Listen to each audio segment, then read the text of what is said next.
Hi everyone, welcome back to Geekgasm TV. My name is Gray, and today I wanted to talk about my journey from being a console gamer to becoming a PC gamer, and why that happened and how that happened and how that's evolved and how I've made it work practically when I'm somebody that likes to game on my couch or on my sofa, as we call it in the UK. So I thought that might make for some interesting content. So I'm going to show you what I've got from a kit perspective, and then talk a little bit at the end about how that's left me feeling and what that kind of means, I guess, for the future of buying consoles going forward, now that I've got a relatively powerful gaming PC. So I figured a good starting place would probably be the gaming PC, which you can see right there. That's got a 4080 in it. And then right next door to that is the Switch 2. Behind that, the Switch, which is obviously now not getting used at all. And just behind that, the Wii U, which I made my Wii U video with a couple of weeks ago. And then down here, we've got my PS5.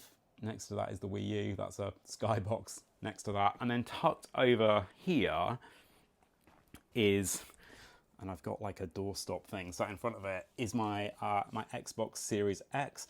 That really is completely unused. The only reason it's still there is because it is a Blu-ray player. Blu-rays are here on this shelf. I honestly can't remember the last time I turned the Xbox on or played a Blu-ray, to be honest. And then over here is what was the first gaming PC. So that's got a 3060 in it, which was great as a starting point, but moving up to a 4080 really made a massive difference. Now I game sat on this sofa, and that's fine when I'm playing with the games console, but it made setting up a PC much more tricky. Fortunately though, there is a company called Nerdy Tech who make a piece of kit called a Couchmaster. Now this is basically a big tray that's also a powered USB hub. So there's a nice long cable you can see coming out of that side. It goes underneath the rug here, plugs into the PC, and then it's powered on the power connection that's sat behind the PC. And what this enables me to do is to have keyboard and mouse, which is actually sat here currently next to me on a big gaming mouse pad that I put along the armrest of my couch, secondary mouse for the streaming PC. And that enables me to have my keyboard set up, but it's still sat on a footstool. So it's not that practical really in terms of being able to use, but fortunately, the Couchmaster comes with a couple of cushions. So I'm going to put those in place and show you what that looks like. So this actually works pretty well. So I can game while I'm sat on my sofa with the keyboard resting across the two big armrests that come with the Couchmaster. And that enables me to play games really effectively. However, I don't find that I have to use it that often. And the reason for that is that I've got another piece of kit. Let me show you that. So I invested in this, and this is a Tartarus made by Razer, and it has mappable keys on it so I can map whatever I need. And for most games that require keyboard and mouse, I found that that's worked really well for me. It also has a little joystick on it if you need it, and you can set it up with 3 different settings. If I press a little button on the side here, if I can find it, there we go. And you see the light moves. So you can set it up with 3 individual settings. I play Baldur's Gate 3 using this and my mouse, which is sat there. So that enables me to have been sat on my sofa playing games on the gaming PC on my couch really comfortably without any issues whatsoever. So what made me get that first gaming PC in the first place? Well, predominantly it was because I was playing Final Fantasy XIV with a group of players who all played on PC. And they were using Discord to talk to one another. And while I was able to replicate that, I could use a laptop sat alongside me while I was playing to talk on Discord. It wasn't the same experience that they were getting. And so I bought myself that 3060 gaming PC, which was okay. It still ran 14 pretty well at a frame rate that was higher than the PS5 was outputting in 4K. And I suddenly had this whole other world of games opened up to me. Now, I'm not going to talk about that in too much detail, but the amount of games available on Steam is just crazy. And it meant that I was able to play games that I would never normally have gone anywhere near. Things like Lethal Company, for example. So these are the kind of games that previously I probably wouldn't have even heard of. I suspect that the people that I normally play video games with wouldn't be playing them. Stuff like this isn't available on console. The amount of mods that are available in games like this is just mind-blowing. So there's a whole community that grows up around these kind of games. And I love that side of stuff. It's really opened up a completely different universe for me that I've really enjoyed exploring. And games like Lethal Company just have given me a different experience. So the things like voice proximity, that kind of stuff, everybody agreeing to turn off Discord so you actually experience the game as it's meant to be played. Really cool stuff like that. Console gaming absolutely has its place, and from a cost perspective, obviously, investing in a gaming PC is a big outlay, but it is well worth it. And my gut feel is that the gaming PC I've got now, which I obviously did upgrade, I bought one with a 4080 in it, primarily because I started playing Starfield. I've since given up playing Starfield along with pretty much everybody else, but the gaming PC with the 3060 in it really struggled to run it well. The gaming PC with the 4080 in it ran it brilliantly. I still only played it for about 2 weeks and then I gave up. Where the gaming PC has really shone though has been on games like Cyberpunk. So getting to play this at 4K with a really consistent high frame rate has been an absolute joy. I'm still sat on my couch with a controller, so I am playing with a PlayStation 5 controller, and to get the best out of that, I do have it wired into that massive USB hub that I have set up downstairs on my couch. But I get a great performance from the PC. It's really consistent, and the game is a joy to play. It's been a similar story with Baldur's Gate 3. I've never played this on console, whereas I did for a little while with Cyberpunk. But Baldur's Gate has run brilliantly on the PC. I've had a great experience. I've used the Tartarus to control it. The gameplay you can see here, which was captured live from one of my streams, you can see that I'm having real ease moving around the map, etc. And the frame rate is consistently really high. One of the things that I would say about gaming on PC though is that sometimes you get weird anomalies, and Baldur's Gate was one of those for me, so I had to go into my task manager and get the PC to prioritize Baldur's Gate 3 to ensure the best performance. But that isn't the sort of thing you can do on a games console anyway, so actually the benefits are there for you on PC. You've just got to kind of learn your way around them. And I guess that's one of the things that puts people off, is that they're seen as being more complex. And I, for years, didn't go near buying a games PC because I was under the impression that it would just be really hard work. And actually the opposite of that has really been true. It hasn't been that complicated. Yes, as you saw from my living room, I have a lot of wires all over the place to make the whole thing function and work.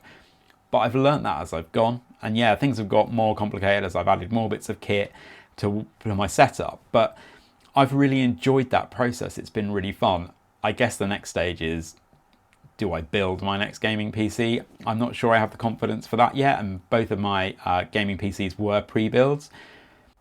But I don't think there's any shame in that. I wasn't confident to build my own. It made more sense to buy something that somebody else had already built. That said, there is a cost involved in buying a pre-built, and building your own is significantly cheaper. So if you are confident or feel like having a proper little project for yourself, a gaming PC that you built on your own, I'm sure there's a shed load of satisfaction that comes with doing that. So where has that left my games consoles? So the Xbox Series X, as I already said when I was showing you around my living room, it's redundant. Don't use it at all. The gaming PC has completely replaced it. I've got Game Pass on my PC, so anything that comes out on Game Pass, I'm picking up on my PC, and it's running better than it would do on the Series X. The PlayStation 5 has predominantly become my Rocket League machine. Slightly strangely, I've just never bothered to install that on the PC, and I kind of just play it on my PlayStation. The other thing that the PlayStation is good for are the exclusives, but there aren't that many of those these days. In fact, a lot of the games tend to be timed exclusives. So Rebirth's a good example of that. Came out on PlayStation first, and because I wanted to play it when it got released, I bought it on the PlayStation. And it runs really well. I'm sure on the PlayStation Pro, which I don't have and probably never will have. I don't think I have any need for it.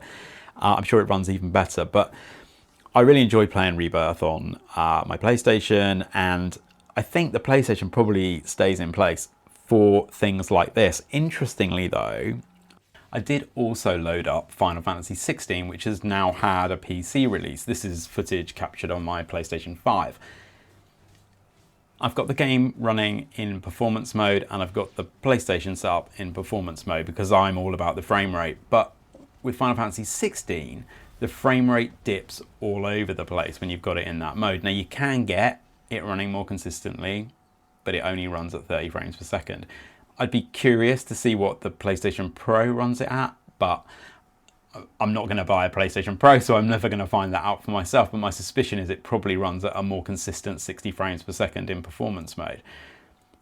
But it was so bad that I wondered whether something was happening with my capture card. So I plugged the PlayStation into the television directly. No impact on performance at all. It was still running poorly, which was really frustrating actually. So that leads me to a place where I think my PlayStation 5 is probably likely to remain in place. Not going to get rid of it.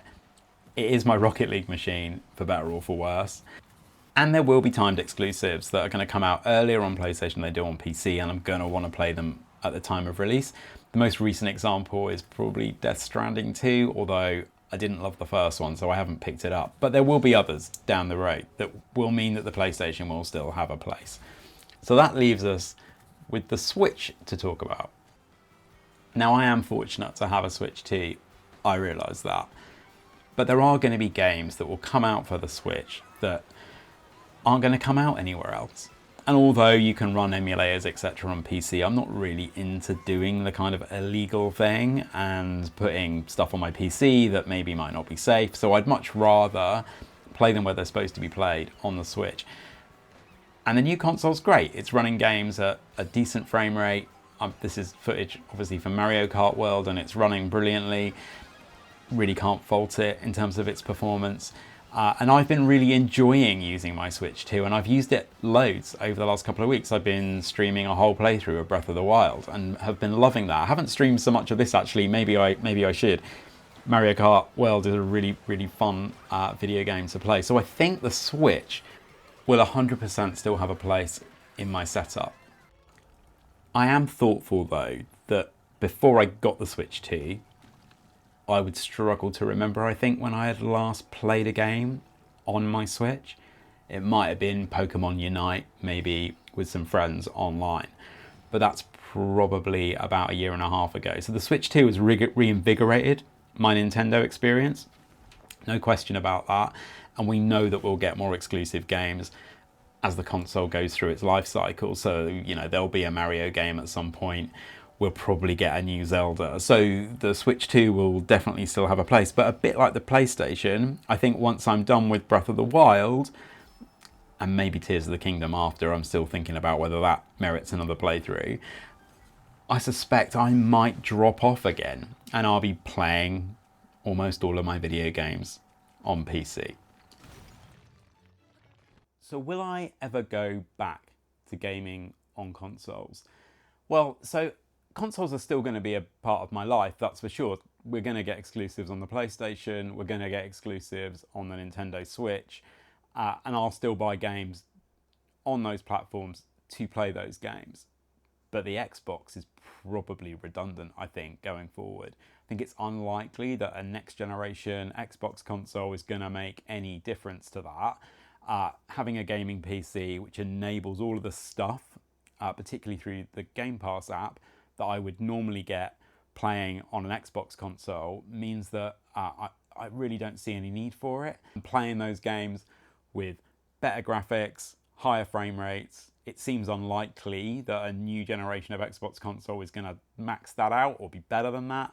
At some point, I can upgrade components to the PC if I want to. Let's be really clear, I wouldn't be particularly confident about changing them out myself. I'd probably have to get somebody to do that for me, but that's possible. I could put a 5080 in it if I wanted to, or a 5090 maybe. So I don't think that I'm ever going back to buying another Xbox console. Like I said earlier in the video, the one I've got, it's a Blu-ray player now.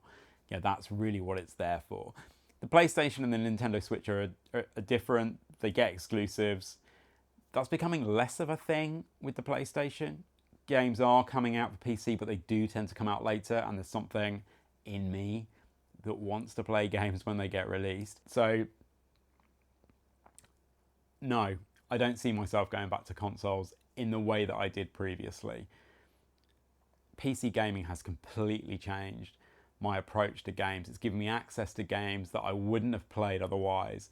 And I love having that available to me. It's made a real difference to the way that I play games. Yes, it's expensive.